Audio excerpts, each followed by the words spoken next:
Welcome back, guys, to another amazing episode of Christianity over Islam with Sam Shamoun. And this time around, a Muslim challenges Sam Shamoun on Islam's paganism. Are the Muslims indirectly worshipping the black stone without knowing? You're about to find out the truth from this video. So he's Christian. How is he Jewish? See, again, now, Suhail, I'm trying to be nice to you, but this is what happens. Muhammad makes you stupid. I think you want to be illiterate like him. Did you forget the conversation that a Jew is someone ethnically, not religiously, or is the kissing the black stone damage your brain? I did kiss the black stone, so maybe. You did kiss it, right, when you did Hajj? I did Umrah. Yeah, you did Umrah. Okay, so you did. Now, guys, he admitted. He went Umrah and he kissed the black stone. Why does Allah require you to kiss a black stone? But you don't have to. You want to bet it's Sunnah. Your Prophet did it, and he says you do it. Not requirement.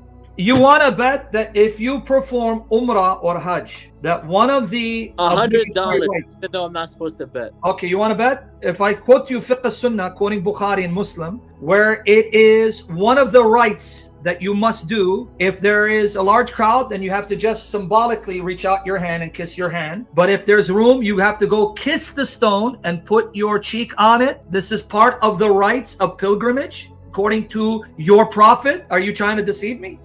No, not at all. Okay, so again, why did your Prophet make you kiss a black stone when even Umar ibn al-Khattab said, when he went to kiss it, he goes, I know that you're a stone that neither harms nor benefits. Had I not seen the Messenger of Allah doing it, I would not have done it. Why?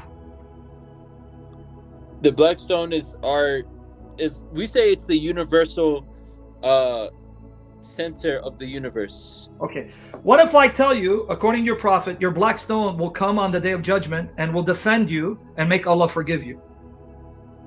I never heard of that. What if I show you from the sound a hadith, your Prophet said that black stone will come to life with eyes and a mouth, and it will fight for you and intercede for you, making Allah forgive you? I know that the only person that intercedes for me on the day of judgment is Prophet Muhammad. You can answer the question. See, this is why we're getting frustrated. I'm going to ask it a third time.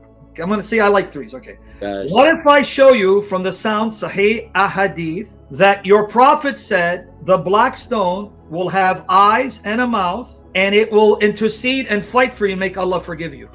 What are you going to say about your Prophet? You're going to say he's a pagan? No. Why not? Because the pagans said the same thing. In your Quran, the pagans told your Prophet, the reason why we worship the stones and the idols is so that they can bring us near to Allah. That's in chapter 39, verse 3 of your Quran. Read it. 39, verse 3, it says that the only reason why we worship them is so that they can bring us near to Allah. Because by honoring them, we're hoping they will intercede and bring us closer to Allah. That's exactly what your Prophet said the black stone will do. You said 39. So you're no better than the pagans. 39:3.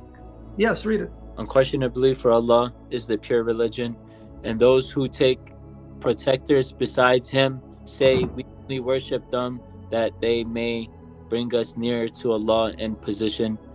Why did the pagans worship the statues and the stones?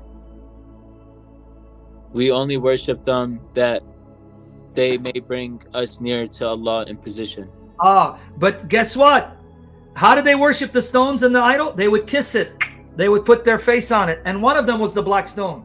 So Muhammad condemns them for doing that, but then he has you pagans. Alright, guys, before we continue with this amazing video, I would like to bring something to your notice that the Jewish people, they are ethnic group around the world.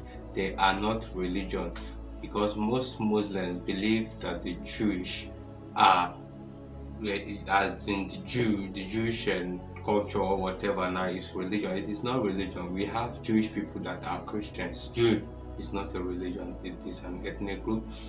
And also he says something that the black stone, the Muslim kiss the black stone, that it will be given them out in the day of judgment to stand and speak for them. And then the pagans also believe the same thing, that the black stone or whatever the image they are worshipping bring them closer to Allah. So what is the difference between the Muslims and the pagans? Let's get more details from this video. Doing the same thing. No, because the things, the idol, whatever you want to call them, were inside the Kaaba. Not all of them, they were not, no. Well, I mean, One tradition says that the statue of Hubal was outside on the top. There's some outside, but for the most part, they're all inside. Can you forget trying to say, because you just admit even outside. Do you understand why they did it? Let's try the logic again. Yeah, so Allah could be So close what's the difference between those pagans and you pagans when you're doing the same thing? because we're not worshiping the stone. We're worshiping. Yes, you are. When you kiss it and you put your cheek on it, that's exactly what the pagans did to their idols and stones for the same reason. Because your prophet says when you kiss it and you put your cheek on it, it will come to life and defend you before Allah. Oh Allah, he used to lick me and smooch me, so forgive him. You're no different than the pagans, dude. I guess. Right here, let me show it to you. So you're a pagan. You don't worship one God. You're a pagan. You have many gods. Here's the link. Right here. Well, can you click on it so you don't think I'm lying here? Not my Lord. Well, that makes it even worse. So you're smooching and smothering a stone that's not your Lord. Don't you understand? You're bearing yourself even more. So you're going to smooch the black stone that's not your Lord, and you still don't think you're a pagan? Because I kissed a rock, I worship it now? Okay, let's try this again. The pagans would kiss the stones and the idols, and they would actually touch the stones and idols because they believe these idols and stones, representing their gods, would intercede for them. Your prophet said that black stone that you touch and kiss, it will come to life, intercede for you. So it's no different from the pagans. What are you not getting?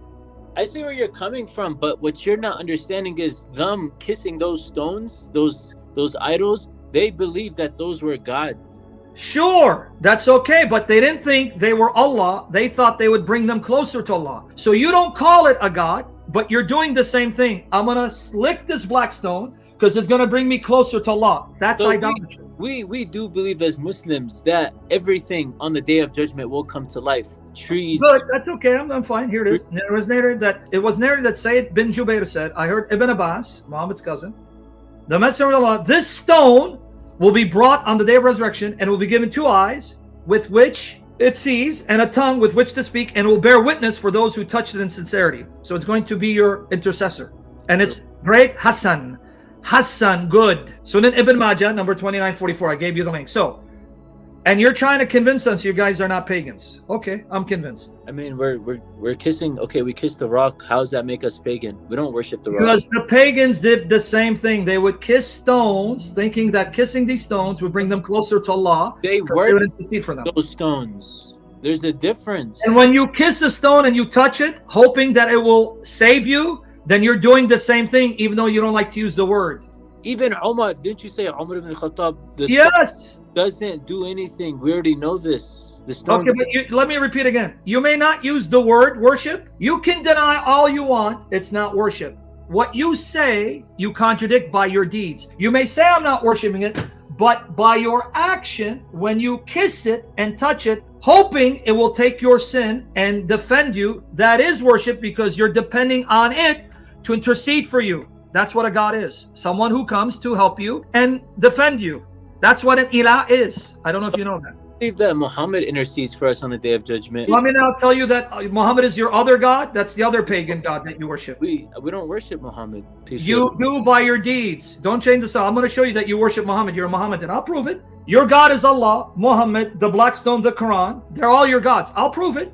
But before we get to Muhammad as your God, are you okay with a stone coming to life and interceding for you and defending you, which is what an ilah does? Why do you think they worship them as gods? Because they are our protectors and defenders. So you may not call it a god, you may not call it worship, but when you're kissing it to honor it and touching it to revere it and trusting that it will defend you, that's what an idol is, an ilah, a god is. You know why the black stone forgives us? Yeah, because Muhammad is a pagan. No, it's because it's a rock. Yeah, so this is your brain on a rock. See, when you get stoned, this is what it does to your brain. So you're stoned. So it's a rock. So, and you still don't hear what you just said. So it's a rock. And that rock is going to rock on the Day of Judgment and save you. Wow, welcome back, guys. That was an amazing debate with Shamoun right there.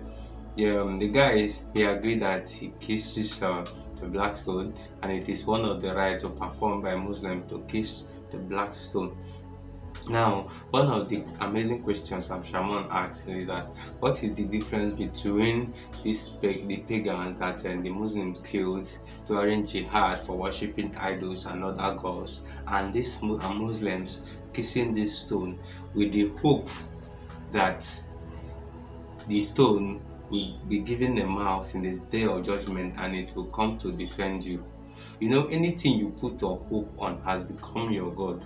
They put their hope on this stone that it will take away their sins, and they'll go ahead to condemn Christians who believe in Jesus, that Jesus came in a bodily form as a God to take away our sins. They mocked us and they put their hope on a stone.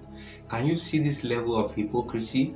And then the one of the major thing is that he says that the stone is not his Lord, which make it worse. If the stone is not your Lord, it's not your God, what you put your hope on it, that the stone will come on the day of judgment to defend you, it means that you have two gods.